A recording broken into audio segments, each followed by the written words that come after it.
Alright, so yesterday I did a video about the Leatherman Signal and how it had an issue with this plier head. I've since fixed that on that particular tool, but I figured we'd go ahead and check this out one more time.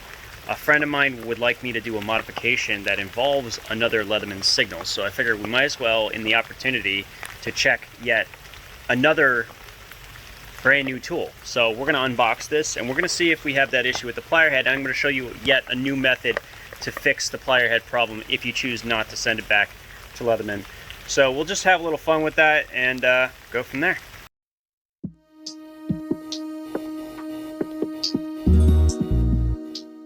Okay, so nice rain today we have, but I always like the rain.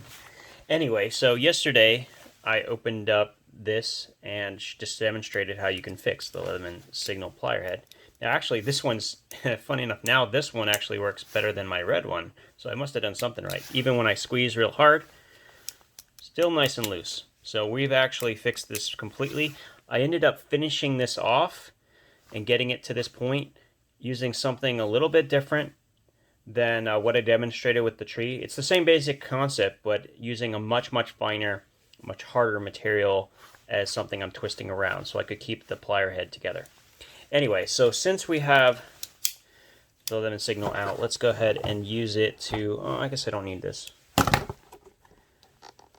Let's peel this off. Just wanted you guys to see I am not in fact messing with the Leatherman Signal in any way. It always comes with a sheath. It's kind of a nice little thing. And of course the Signal always comes with a pocket clip built in. So as of right now, actually this one feels really good. Alright, so that's good. That's a good sign. Now, okay, wow, look, alright. So here's a cool thing. We learned something new. Not all of them are bad. Not all of them are bad. Now it's a little bit tighter. It's obviously tighter than this. So this one really feels nice. It's almost like swinging loose. You can see how it just really nicely swings loose. This one, not perfect, but my goodness, compared to the way that was before, much better. So there is a percentage game we're playing here. There's some percentage of them are going to have that issue like we saw yesterday, and some are not. That's really good. I'm actually happy to find out that this one does not have that issue, even though it may look like it may work pretty well. The important thing is you have to take it, squeeze it with both hands, and make sure that it is still loose enough to be used. And it looks like it is in fact in pretty good shape. So this one was good out of the box. Huzzah! That's really good news. Now, since we're at it, what I'll do is I'm going to go ahead and show you what I used to loosen up the plier head on this one. I'm not going to mess with this one since it's brand new, but I want to show you on mine where I fixed this, because it actually was like right away once I tried it in this method.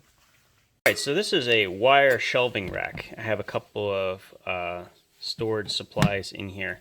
But what I found is that these diagonal pieces of metal, because they're so secure, what I was able to do is squeeze around them, and that locked it in that position that we had issues with that last time. And from here, I was able to twist left, right, and it was much easier and much faster to get it where it needed to go. The interesting thing with this is steel that is soft enough, it's not going to damage, and you can see I didn't even get any marring of any sort on this that I wouldn't get very quickly just using it normally.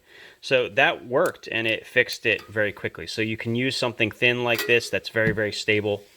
Make sure though that it fits within that section that is exposed there without, while allowing you to squeeze completely.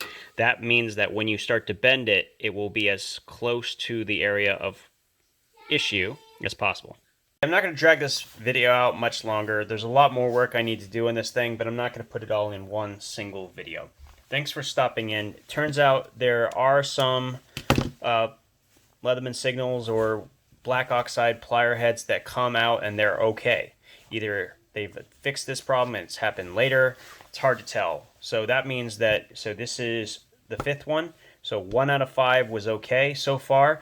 We'll go ahead and I'll assess based on other people's opinion about how much percentage. But even if I'm taking the worst case or like the best case scenario, it's still probably 20% or more.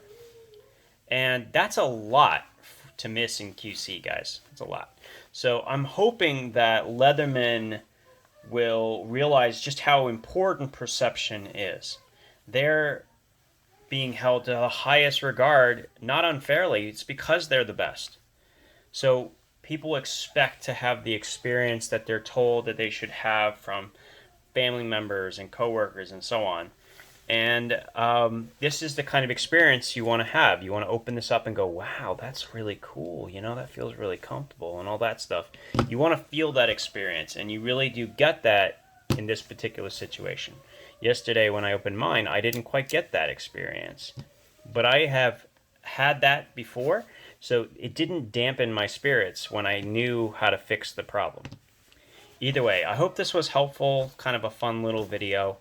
But yeah, we'll talk again soon, and maybe I'll even get to show you guys what we end up doing with this other Leatherman Signal. Very, very cool modification coming up with that. Have a good one, guys.